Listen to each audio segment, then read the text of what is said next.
मेरे प्यारे बच्चों, आज मैं आपको अध्याय 1 से कक्षा 10वीं का विज्ञान, अपना अध्याय 1 का नाम है रासायनिक अवक्रिया एवं समीकरण। तो उसमें मैंने पहले वीडियो में संयोजन अवक्रिया किसे कहते हैं उसके बारे में मैंने समझा दिया है।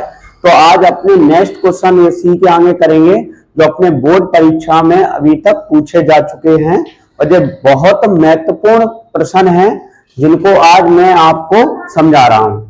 तो हम बात करते हैं, क्वेश्चन आपका आता है वियोजन अवक्रिया किसे कहते हैं। तो वियोजन अवक्रिया, वियोजन का एक और नाम होता है अपघटन बोलते हैं, और अपघटन को हम बोलते हैं तोड़ना। क्या कहते हैं? तोड़ना। मतलब अगर कहा जाए जैसे एक एप्पल है, उसको छुरी से हम दो भागों में तोड़ देते हैं, आधा आधा कर देते हैं। दो भाई हैं तो आधा आधा बांट दिया जाता है। तो अब उसी को इसी तरीके से यहां कोई भी यौगिक क्या होगा? टूटेगा। तो पढ़ते हैं, वह अवक्रिया जिसमें एकल अविकारक, मतलब अविकारक एकल, मतलब एक अविकारक यौगिक होगा। यौगिक का इंग्लिश वर्ड है कंपाउंड, और यौगिक क्या होता है? जिसमें दो या दो से अधिक तत्व होते हैं।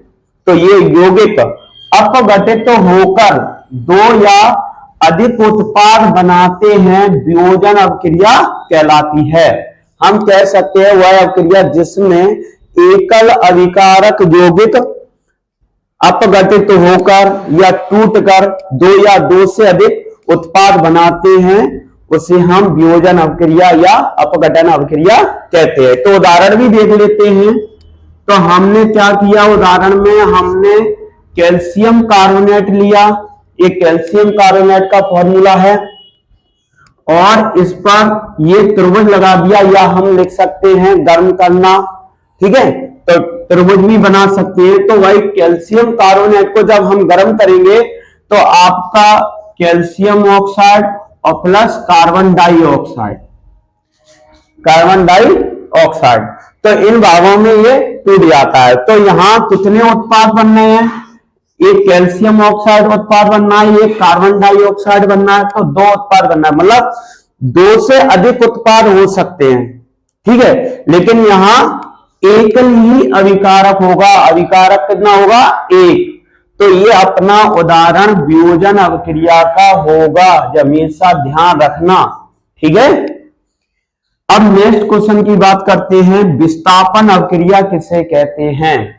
तो विस्थापन को हम बोलते हैं डिस्प्लेसमेंट, मतलब विस्थापित करना, मतलब उसको स्थान से परिवर्तन करना। या हम कह सकते हैं, समझा सकते हैं, अगर कोई पावरफुल व्यक्ति है और आप उसकी बेंच पे बैठे हैं तो आपको वो हटा सकता है। तो ऐसे यहां पावरफुल कौन होगा? तत्व होंगे। तो यहां तत्व क्या करेंगे? एक दूसरे तत्व को हटाएंगे। जो अधिक क्रियाशील तत्व होगा वो कम क्रियाशील तत्व को डिस्प्लेसमेंट करेंगे, मतलब विस्थापित करेंगे।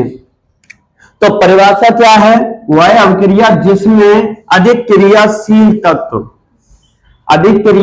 तत्व किसी जलीय यौगिक में, वही विस्थापन तो तभी होगा जो आपका दूसरा जो पदार्थ होगा वो जलीय होगा, लिक्विड होगा, विलयन के रूप में होगा, में से कम क्रियाशील तत्व को विस्थापित करता है।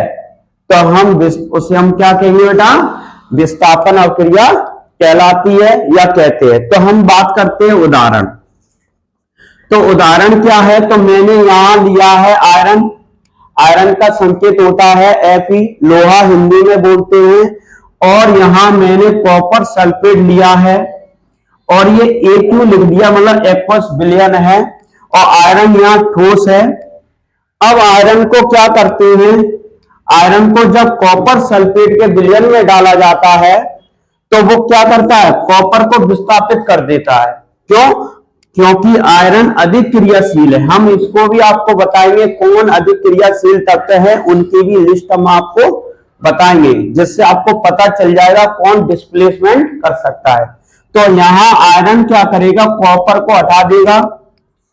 कॉपर को उसने हटा दिया। अब कॉपर सॉलिड के रूप में प्राप्त होगा, और अब कॉपर को हटाने के बाद तो यहाँ आयरन सल्फेट से रिएक्शन कर लेगा तो आपका बन जाएगा FeSO4। तो यहाँ ये एक्वस बन गया, तो यहाँ जो क्या हुआ, आयरन सल्फेट बन गया, ये कॉपर बन गया। तो हम यहाँ पर क्या हुआ, अधिक क्रियाशील तत्व ने कम क्रियाशील तत्व को डिस्प्लेसमेंट कर दिया।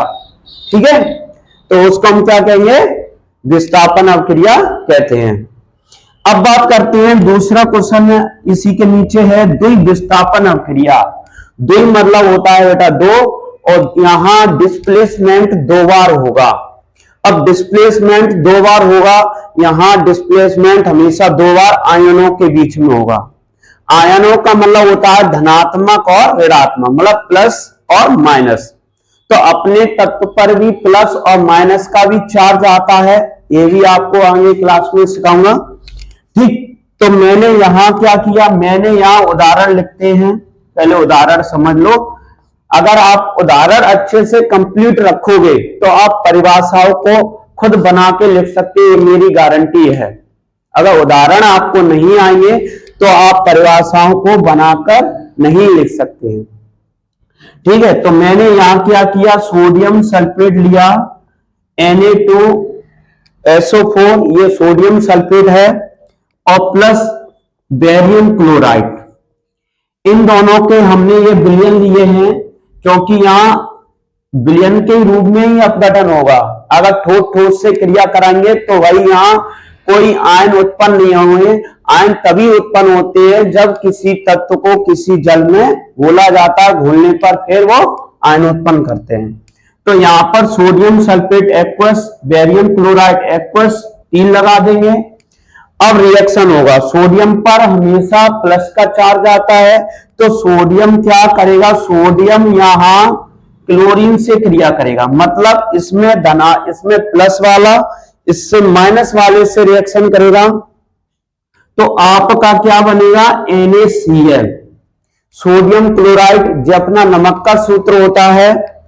फिर यहां बेरियम पे प्लस चार्ज होता है, तो बेरियम यहां सल्फेट इसके माइनस वाले से रिएक्शन करेगा, सल्फेट से रिएक्शन करेगा, तो यहां बनेगा आपका